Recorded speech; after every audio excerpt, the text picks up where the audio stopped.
Okay, we'll go ahead and get it started. I'm sure we're going to we'll have a few others join us. This is obviously Module 10, and we've got a couple of assignments that are due. One of them is going to be, we're going to continue on looking at queuing theory, and that we're going to deal with the Burger Dome problem, and that's due on Friday the 12th. And then we're also going to look at outliers, which is another one of those cases out of the Foreman text, out of the Data Smart text. Now, probably what I will do is what I did last week, and that is provide, in addition to the screencast for class, excuse me, probably a supplemental recording so that I feel like, so they can feel like that I've given as much attention to both cases as possible. And so be on the lookout for that. Single Burger Dome, it's covered over there in the Anderson text, 511 to 516. And that's going to cover yet another one of these models as far as queuing theory. We looked at single arbitrary last week, so we're going to look at the Burger Dome case this time. Now, as far as what we've looked at with the Foreman text, you recall the first text we did was the first case we did is we used some techniques to identify market clusters. Then the second case involved some big data. We took some tweets, we cleaned them up, we wrangled the data is what people talk about. And then we built a predictive model, and what we found, it was pretty good at predicting. And we used that. We used the bag of words technique as well as Bayesian analysis to get that done. And probably not too different from what they actually sell to their clients. He was I guess he still is part of MailChimp, and they provide email services to clients. Now, we're going to look today at the outliers case, and I'm going to see, first of all, if I have Excel working. It seems I continue to have this situation with the Excel one open, but maybe it'll open over here, over at my place. Yep, it does. We're in good shape. Now, what I'm going to do is, instead of looking at the spreadsheet today, what I would prefer to do is to start with the outliers case and provide some context to it. That's a little more didactic than we're used to, but going through the textbook and following, because he does a great job of providing us some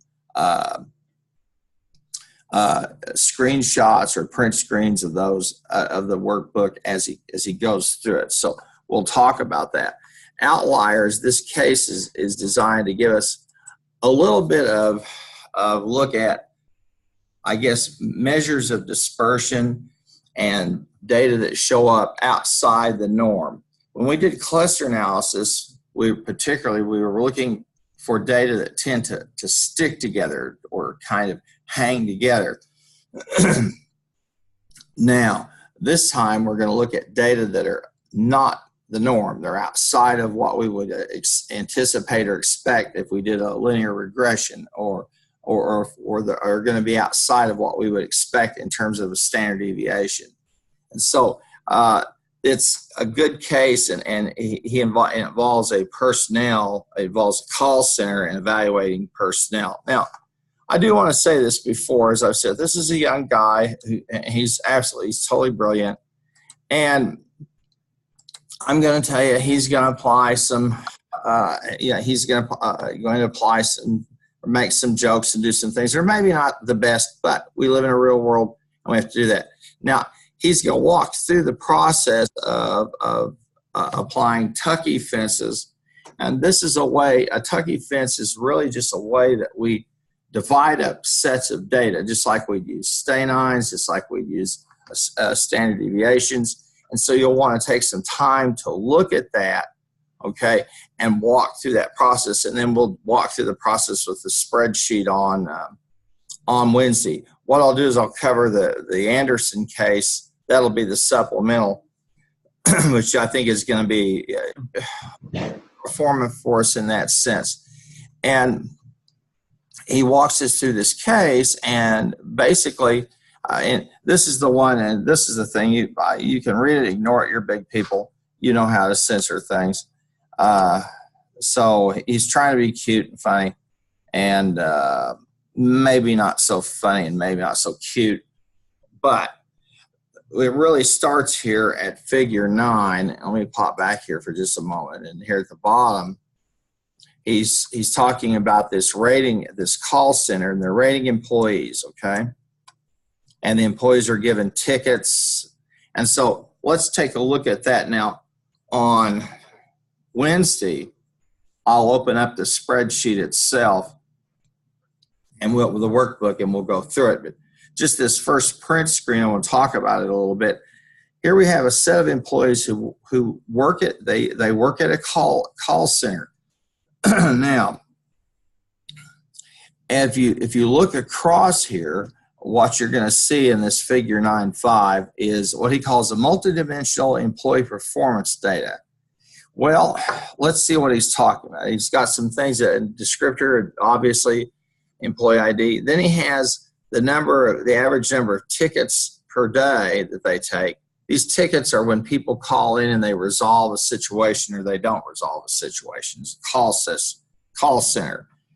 And then he's got customer ratings. And then he takes, these are tardies. These are people who show up late for work. Then he has graveyard shifts taken. And this is where he starts to move into kind of a value-added, not value-added, but more of a qualitative approach in terms of how good of a team player somebody is or is not. And the graveyard shifts taken, these are shifts that they can choose to take, and if somebody's chosen to do that, if they're done it a considerable number of times, then I would suppose that in that culture there, in that company, they're going to be thinking that that person is committed. Then the number of people who've taken weekend shifts. Here's another one of these kinds of situations where they're looking at your attendance, okay? And you know, what's interesting to me is that the way I've designed these courses like this one, and I look at the attendance level live, and it's amazing to me. Now, everybody attends because everybody overnight typically will go through, and by noon it will have checked in and looked at the video. But what amazes me is that you pay the kind of money you pay, and you don't come over here when I'm here in human form ready to answer questions. It's your time and money, and you don't want to waste it, go ahead. But you do need to understand employers are going to look at tardiness. They're going to look at whether you show up or not. And here's one of these examples. And I think if you talk to our speaker this morning, Peter, the one thing I knew about Peter was he never missed class. Man, I asked him, I said, why is it you're always here when so many of his peers were not? He said, well, I'm paying for it. Okay. Well, Peter's, as you can see, has got a good head on his shoulders. So the weekend shifts taken, sick days taken. Here's another one. And obviously, you can't judge an employee on the basis of whether they take sick leave or not. However, they're going to be looking for anomalies in that and to see if someone's sick a lot, okay, and how that can impact performance at the company and impact morale. Now, you can't fire or discipline people if they get sick. But if somebody calls in every Friday and says, I'm sick at my stomach, or they call in every Monday, that's probably a sign you need to sit down with them and take it. And just as prophetic as I am, take a look at this next one. This is one of the reasons I like this case, because it brings it also gives you some performance data that many of you are going to be in some problems if you continue the habits you do here. I know you don't like hearing this, but let me tell you, I care enough about you to tell you that if you don't show up for work, employer, I don't care how good you are, they're not going to use you. Okay? If you suit up and show up, you're in good shape. So I like this case because it lets me drop some of those nuggets of wisdom in, and you can believe me or not. If you choose to find out the hard way, go ahead. But here we see the number of sick days taken on a Friday, okay? And they've got these built into a percentage for this person and for each of these employees. So now we're saying, all right, is this person, you know, just taking off a Friday, which is probably a time when they get swamped, or a time when a lot of people just don't want to be there. I had an experience last night. I won't tell you where it was, but we went to dine, and it was obvious it took us 2 hours to get our food and get served. But the problem was that at that location, that it's a franchise, the employees, they were down 2 employees who didn't show up.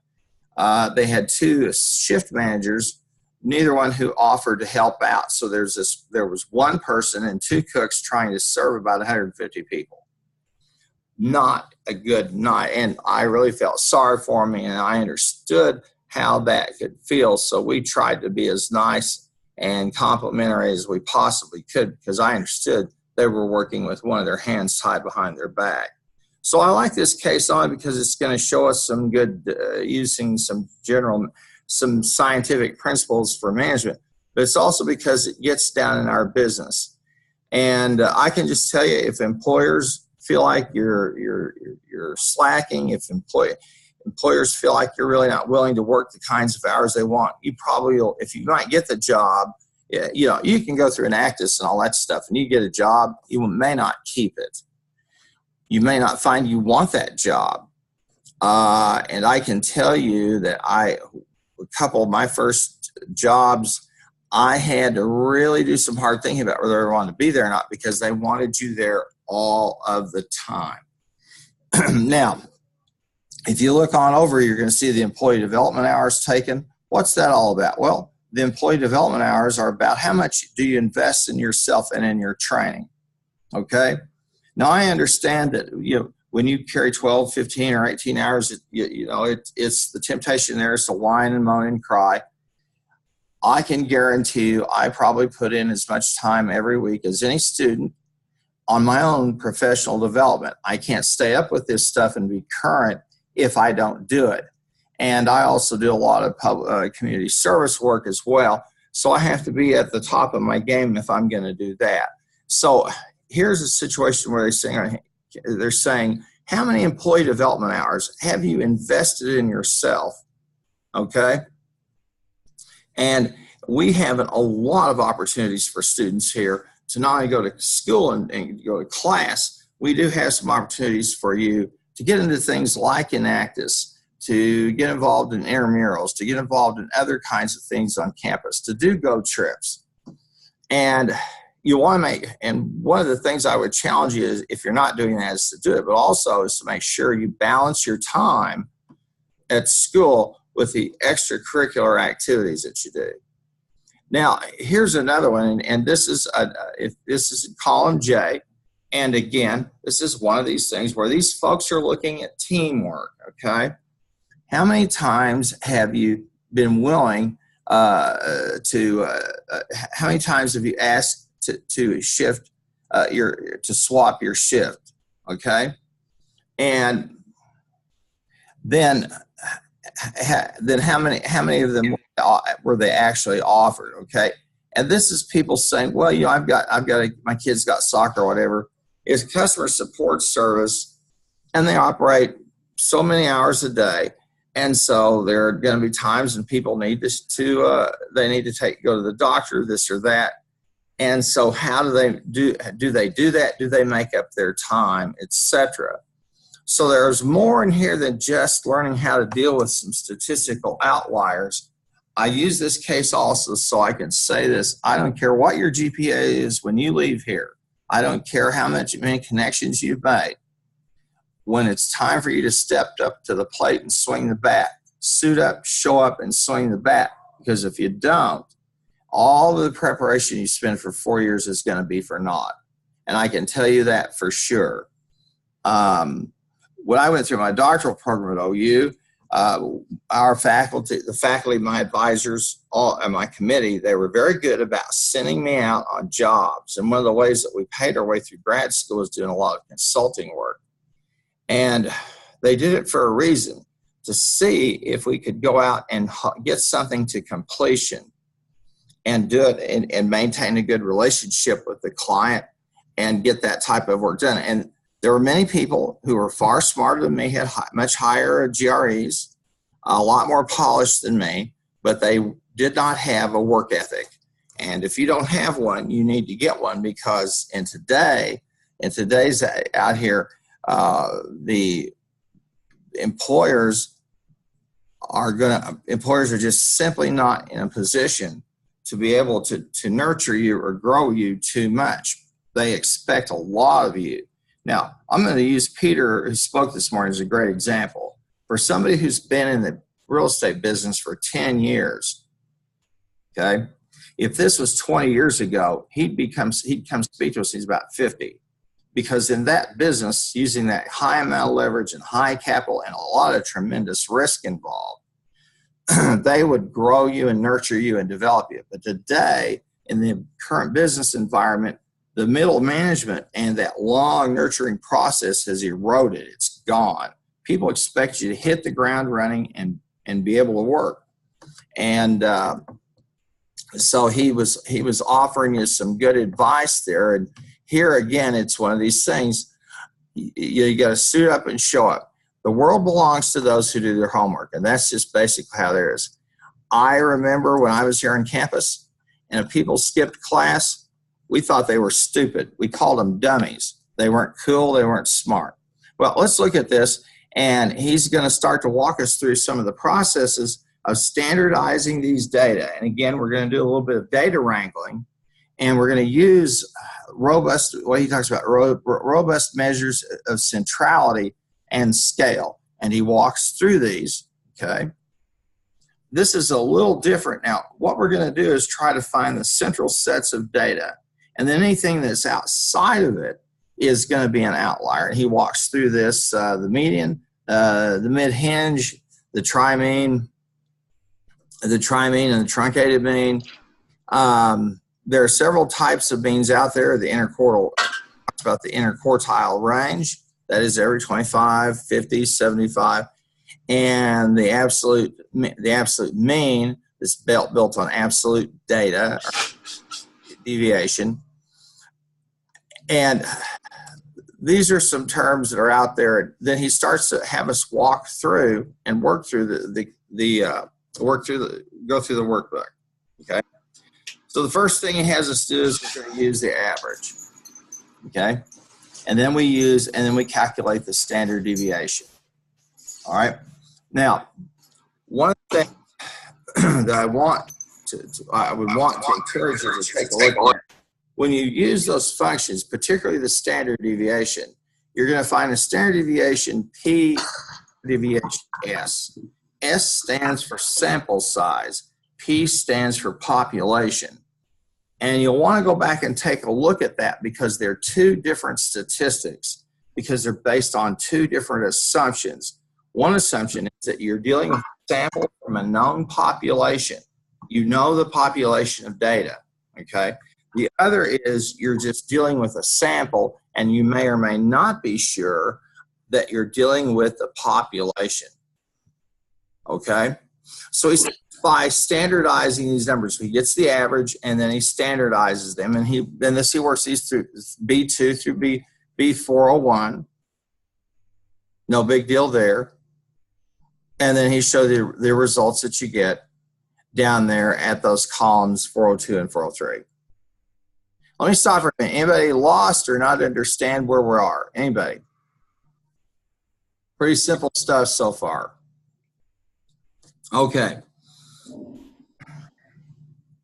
You say, well, why would we do this? Well, the mean, i.e. the average, tells us theoretically what's typical in a set of data, okay? What we would typically get. The standard deviation means what it says and says what it means. How much do things tend to deviate? Now, you've had statistics, and I hope you've had good statistical reasoning. I hope they just didn't have you just upchuck a bunch of numbers in formula memorization. Exactly. Statistical reasoning is really the type of thing that this whole course drives us towards, because we're always trying to find out what tends to be the norm and what tends to be something that's a little bit off the norm, way off the norm, and then totally off the charts. Now, if you were there at the speaking, if you're at the session this morning, you heard Peter use an interesting phrase, and that was, he talked about the inverted yield curve, okay? If you haven't had finance, you may not understand what that means, and he used a technical term. If you had finance, I hope you understood what he meant. The inverted yield curve means simply this: people have more confidence in today than they do in the future. In fact, they have little confidence. An inverted yield curve is one in which the interest or the return you earn, or the interest or return you're offered short term, is higher than what you would be offered long term. And when Peter went through that example this morning, and he gave a $100 bill and then a dollar, he was talking about the risk-reward paradigm. It's a fancy way of saying it. And in the risk-reward paradigm, we assume that the longer somebody owes you money, the greater the risk you won't collect all of it. And if you took BISS 1123 with me, you remember that we worked a receivables problem, and we worked through a situation. We said, okay, people who are current are people who've owed us money 30 days or less. Then we have people who are kind of getting into the danger zone who've owed us money more than 30 days, up to 60 days. A little sketchy. Then we're starting to hit the part where we get nervous, and that's people who've owed us money over 60 days, up to 90 days. And then we had that group of people who had owed for more than 90 days. Because we knew the longer somebody owes you money and they don't pay you, the lower the chances are you will not get it. In fact, I think in that course we took a look at a couple of examples about the additional sales you have to compensate for the money you lose when you sell somebody something and they don't pay you. This is really especially relevant for folks who are in the financial services industry that offer credit, particularly unsecured credit like credit cards. It's also prevalent or very, very important, or a typical business issue you have to deal with if you're in business to business selling. For example, let's say, for example, that I assemble the components for a computer screen. All right. Well, I've got vendors that supply me the components, and I have customers to whom I sell. And I have a customer who places a gigantic order with me, and I fill that order, and the customer doesn't pay me.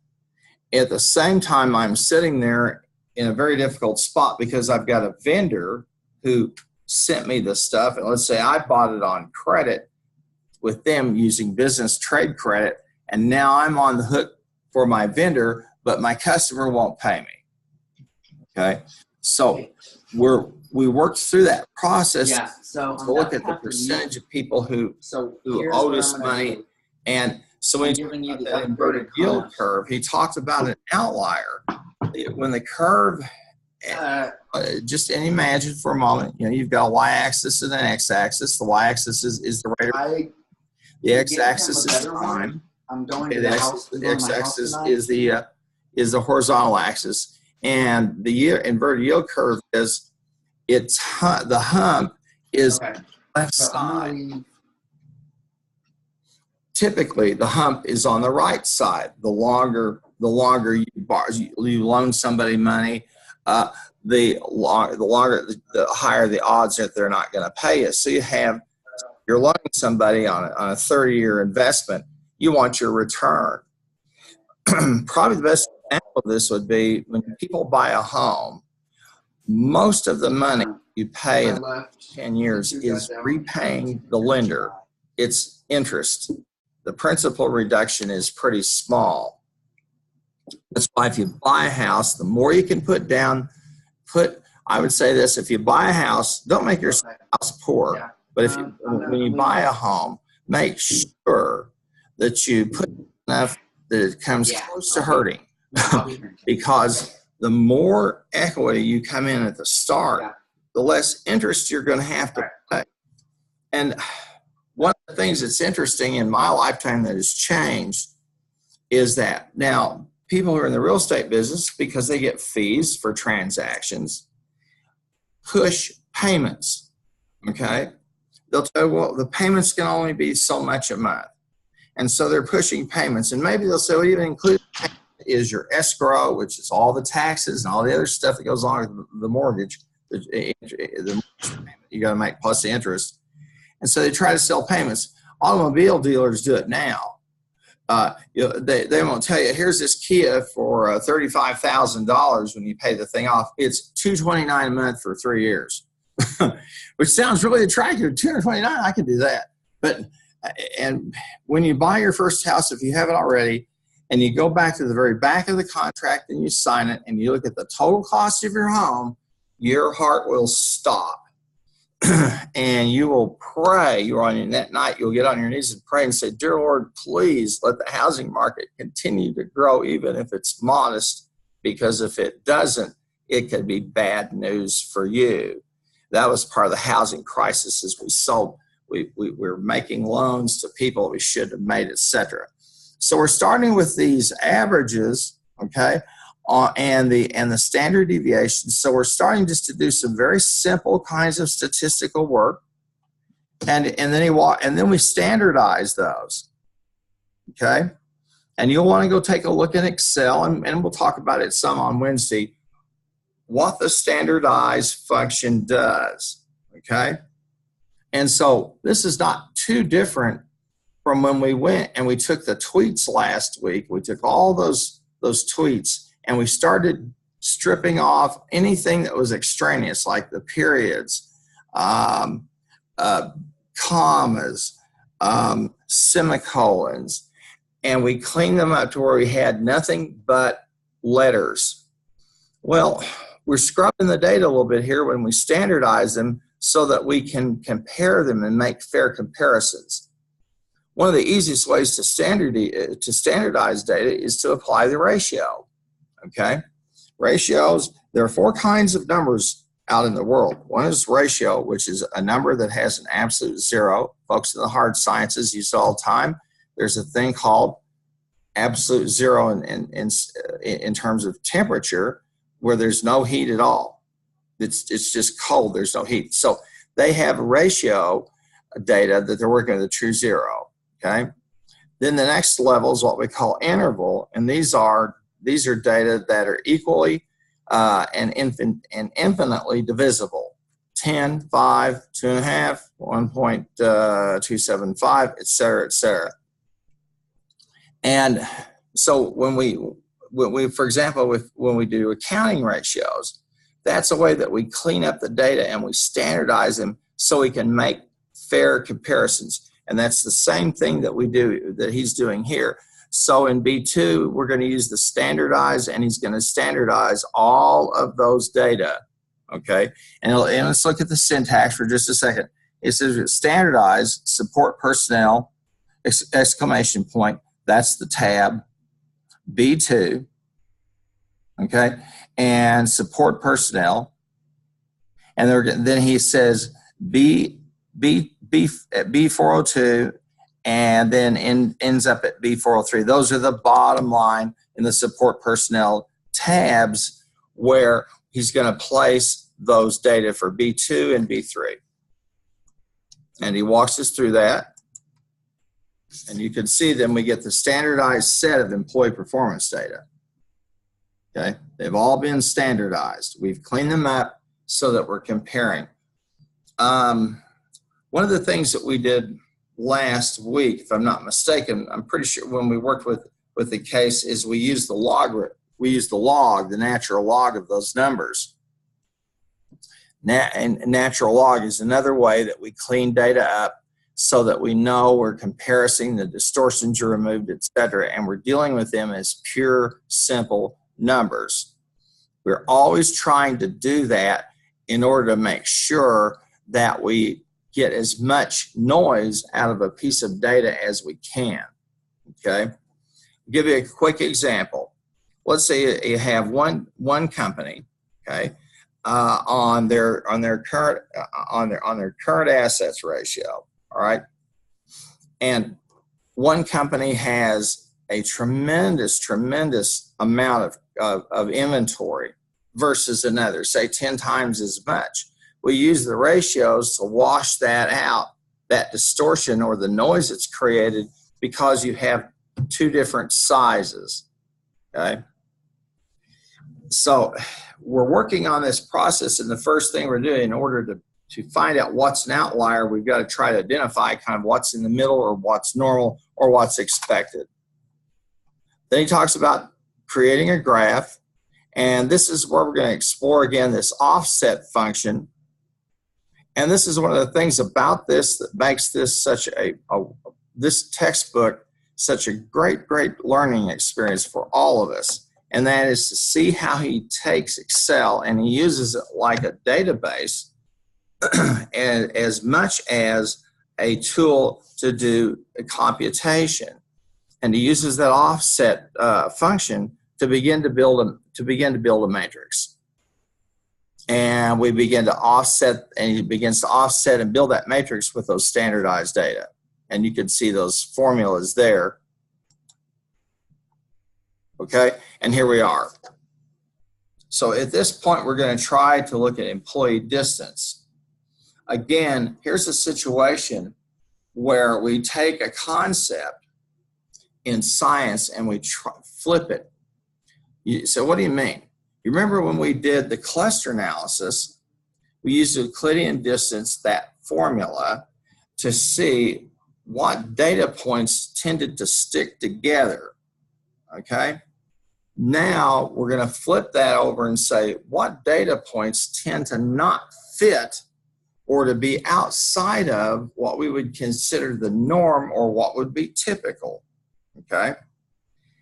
This is pattern recognition, and you're going to hear me say this many times if you didn't hear me say it in some of the earlier courses. Only experience and good solid education is going to enable you to have the insights that you need to be a successful business owner or leader. I'm going to take Peter as a great example. Okay, when I had Peter for corporate finance, and we talked a lot about yield curves. And when he had said he wanted to go into real estate at some point and he wanted to be a broker and this and that, I said, well, as we go through yield curve analysis and we go through that part of the course, you really want to pay attention to that because interest rates are a big flag, or I guess they're a big flag or a big sign about what might happen with the economy. And one of the things that's important to understand is this, is when you deal with real estate, okay, it can wild fluctuations. And the Japanese economy, for example, still has never ever really recovered from the excessive in real estate values. The bubble they had back at the end of the 80s and in the 90s. Well, for all that being said, that we've got these employee distance. Then we've got the employee distance matrix, and notice this person against himself, and then everybody versus everybody. So we're using the matrix again, and this is not too different. Or again, where I think I mentioned the Veroni diagram. And we talked, and I think there for you, that scientific principle of a matrix. Yeah, that really okay? We put stuff into a matrix to see how different things are, and we should in a row. Yeah, just one. Now you're how close or how far removed things are. Okay, so they're in figure 9.8, and we'll talk about. And here and then he's going to take those difference calculations. Square root. So he's going to clean them up even more. And then he's going to use the offset to set up the matrix and get those square roots. And we'll look at that on Friday in terms of what we're talking about. And please, on Wednesday, before you get there, go over and take a look. I have quite a few resources. What's up, son? You want some? You want some? Again, move you through. You draw, I draw. We'll talk about these. This is the backup strap. This is the main Talk about these functions. Hey, what about that one over there? Can I use that one? So some additional notes for you. And I wasn't going to give her that. Then at the end, as we get into what is this? Probability value and some z-scores. I know. If it did. Wait, come on. What happened to the one Anderson had last year? Z-score. That big ass, like big old hopper one. It was somebody else. And again, I just texted him and asked him if I could borrow one. Because I'll drive to the city. Because look, here's the thing. I'll carry 8 guns. I don't care. Part 1 and part 2. We still have the net files. These are up in. No, we don't. These are over in module 10. It's at my house. Okay, right here today. And you want to take a look at it. You need to text and tell Heath that because he doesn't know where it was. And he was freaking out. He thought they lost it. So I was talking to him yesterday. Okay, so I've got some resources. You need to inform Heath. McClure. Let's go back over here. Also, in this process, there's a Nerf sniper there. You remember that really shitty one? Yeah. Can you bring that back to me? Gotten the that belongs to Tanner. Yeah. And then if you want to go ahead and purchase the mod kit, I have the money I can give to you. Outliers. Senor. Here's the thing. I don't have a bandana, but now I got Nerf, so it's going to look like I'm in the game. But I don't have my bandana yet, so I'm not. So I'm good, right? Yeah. All you have to do is still get your bandana. We've used, like with management science, we've used scientific method. Are you going to think less of me if I shove this right here? Pretty much the same kind of process we did when we did cluster analysis. And you could also, put it in between your pants and your underwear and put it straight up in your dick. And you'll remember the K near I don't like wearing underwear with these shorts because they rub. And we're going to rank these. But I haven't done laundry yet, so. And he has that, and he talks about what's there in the rank tab. And we rank. I love you. Do you want me to escort you to your car? There's no one out there. Their closeness. I'm not driving. Where are you going? Bailey. And we're going to get to the nearest neighbors. Stay strapped in my movie. I need to finish wiping. I'm surprised. Surprised you're not doing this one. Is this shotgun that much better? It's not. It only shoots one at a time. But it's boom, boom, boom. It's faster. And he shows us ranking of one employee versus another. I'm not going to shoot it, but I was just checking it out. Stay strapped. And he gives you the formula to copy. And you get the full ranking points. And these are the distances.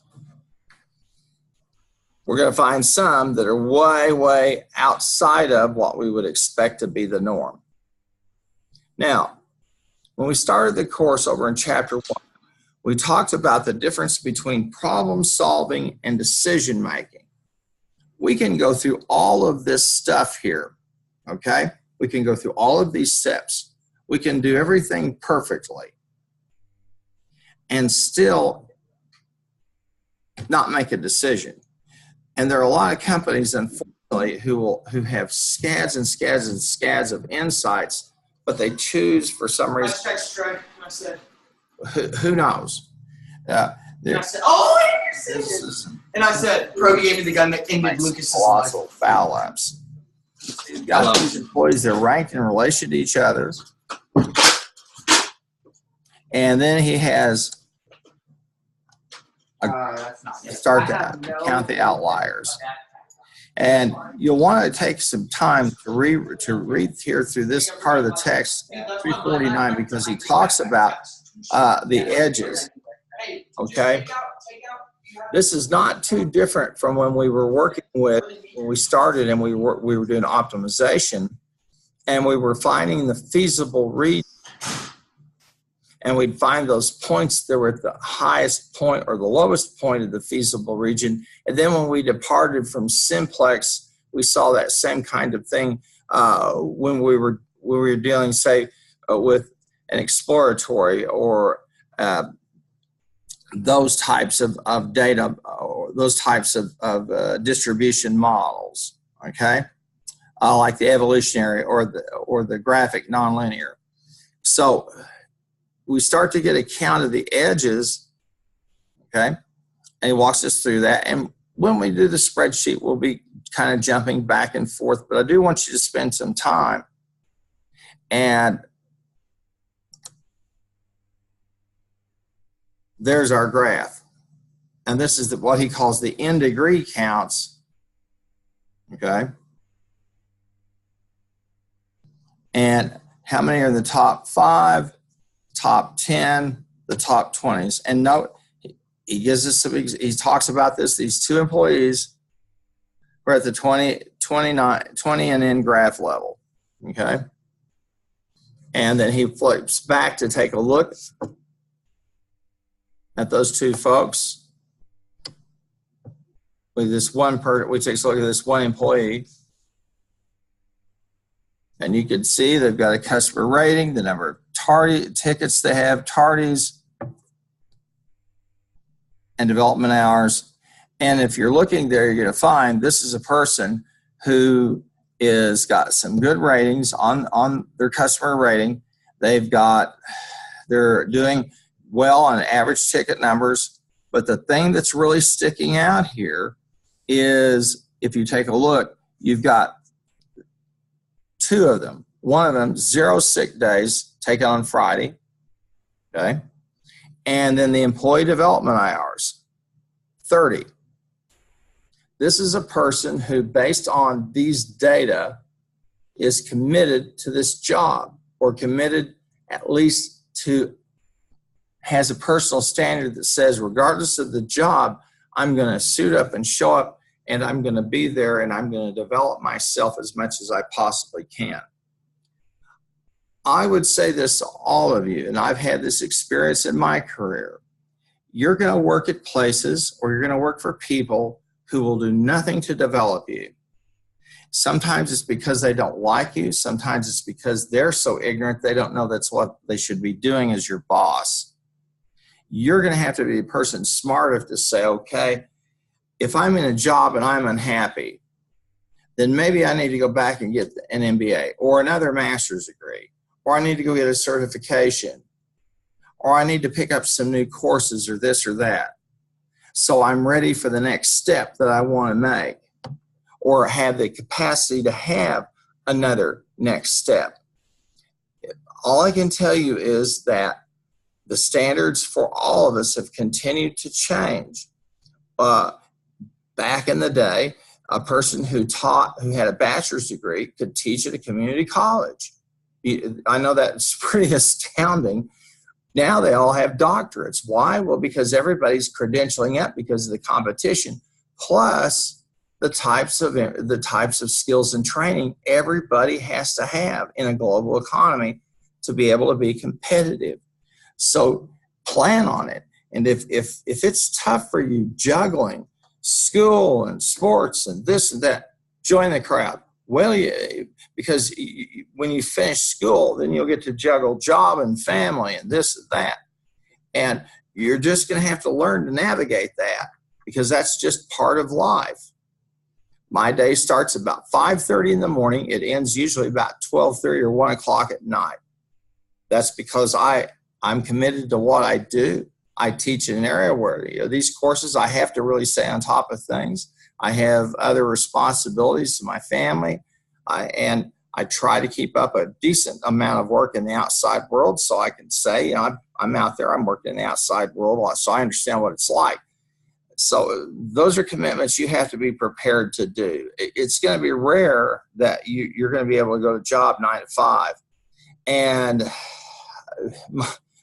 my wife, Saturday night, I was over here checking the email. Somebody sent me an email that had a question about one of the courses, and so I'm on there and I'm doing the Zoom thing so I could send in an explanation. This is Saturday night at 10:30 or 11 o'clock.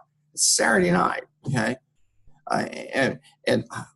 My wife said, "Don't you ever stop working?" I said, "Really? I really don't." If you're not willing to make that commitment, well, you're fine. You'll get a job and keep it, maybe get another job. And that may be for you the metric that works.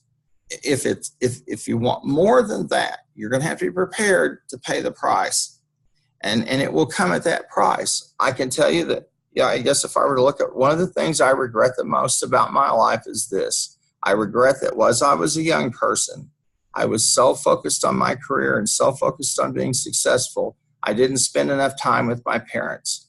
And I will carry that to me with my grave, because I was at an age where I could have asked them lots of questions as an adult to an adult, and I didn't do it. I learned a lot from them, and I maximized the time I had, but I really wish I'd spent more time with them. And for that, I can never get that back. So you have to be willing to count the price. And I remember one time I had a conversation with my father, and I said, I'm really sorry I don't spend the time that you would like me to spend with. He said, that's okay, sir. You've got places to go and things to do. And he said, I understand one other thing about it. I said, what's this? He said, if you want something done, give it to a busy person. I never forgot that as long as I live. Well, now we've got the performance data for this employee. Okay. I really like this case because we're not only doing all these sophisticated kinds of things and management science things and using all these Excel functions and putting together in creative ways, and seeing this brilliant man who wrote this book. Thank goodness for him. I wish he was a believer. I hope he is. I doubt it. But here we have also some real lessons for us in terms of just some very fundamental things. Now, here we have the other employee, and let's look at that employee. See, we've used this process of identifying outliers for one single reason. So now we can go in and look at that one person and find out what it is that makes them tick. Okay? One of the most fascinating experiences I ever had was I went to a conference, and the people who were presenters there were people who were highly decorated combat veterans. And the whole idea was they talked about their stories and their situations. And these are people who are outliers.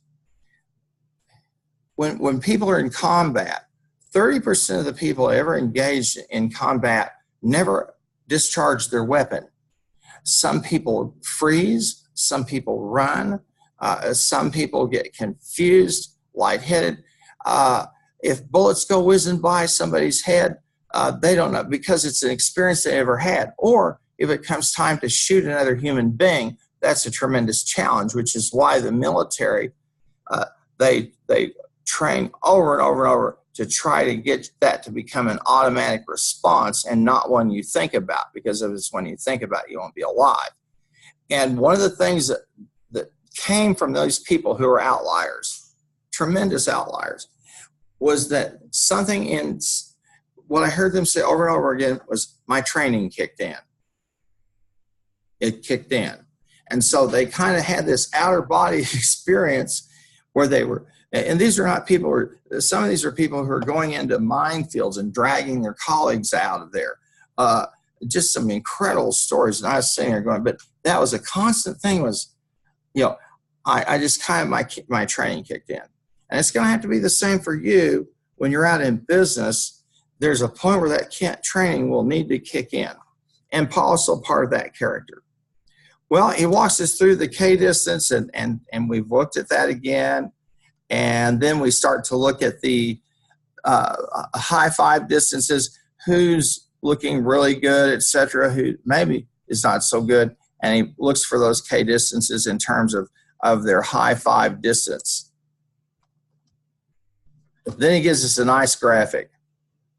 Okay? And this is what the factors, local outlier factors, where we try to identify those. Now, I just got to tell you about a conference I went to, and that was precisely what those folks were trying to determine, is why is it these people, and they were from every branch of the service.